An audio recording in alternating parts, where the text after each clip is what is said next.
तू हर रोज नवा नवा आइडियाज सोचींदो रहे थो ऐं हज़ारें आइडियाज तुझे ज़हन में ईंदा रहनि था, पर पोइ तू हज़ारें ही आइडियाज खे हर रोज ही दफ़न करें थो ऐं इतां ई ए मुंहिंजा दोस्त इतां ई नाकामियूं जनम वठंदियूं आहिनि। ए मुंहिंजा दोस्त तोखे ईअं हरगिज़ न करिणो आहे। ख़बर अथई कामयाब माण्हू इन्हनि आइडियाज जी मदद सां कीअं कामयाब बणिया।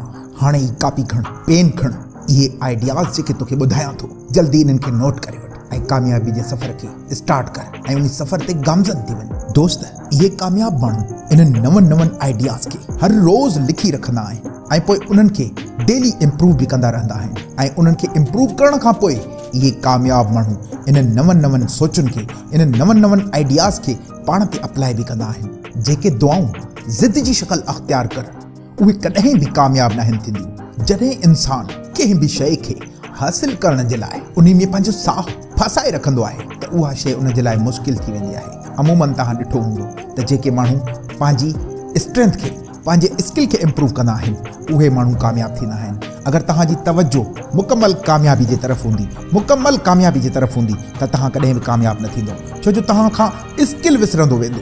पंहिंजे स्किल ते तवज्जो ॾियो, कामयाबी पाण ई तव्हांखे मिलंदी। इन्हनि ते महिनत जारी ऐं सारी रख ऐं सुठे नतीजे जी उमेद रख। इन सां गॾोगॾु यकीन बि लाज़मी आहे। पोइ ॾिस कामयाबी कीअं थी मिले। मां अलाए करे सघंदुसि, अलाए न करे सघंदुसि, इहो जुमिलो पंहिंजी ज़िंदगी मां कढी छॾ, छो जो दोस्त इहो जुमिलो तुंहिंजी एनर्जी खे घटाईंदो ऐं पोइ तूं कामयाब बि न थी सघंदी। कामयाब थियण जे लाइ माण्हुनि खे इज़त ॾियणु शुरू कर, पंहिंजे स्किल खे इम्प्रूव कर, इंसाननि जी इज़त कर, पोइ ॾिस कीअं तूं कामयाब थो थींदो वञे।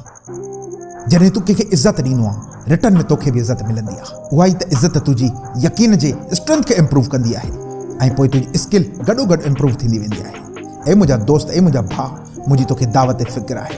पंहिंजे अंदर जे स्किल खे इम्प्रूव कर ऐं पोइ कमाल ॾिस ऐं पोइ कमाल ॾिस ऐं पोइ कमाल ॾिस। इनशाअल्लाह तुंहिंजी तक़दीर तूं पाण मटाए सघे थो।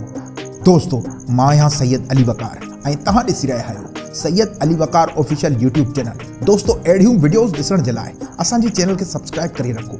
इनशाअल्लाह हीउ चैनल तव्हांजी ज़िंदगी ज़रूरु मटाईंदो। हीउ चैनल तव्हांखे मोटिवेट करण जे लाइ ॾींहं राति पुरअज़म आहे। इन जी टीम इनशाअल्लाह ॾींहं राति तव्हांखे मोटिवेट करण जे लाइ पुरअज़म आहे।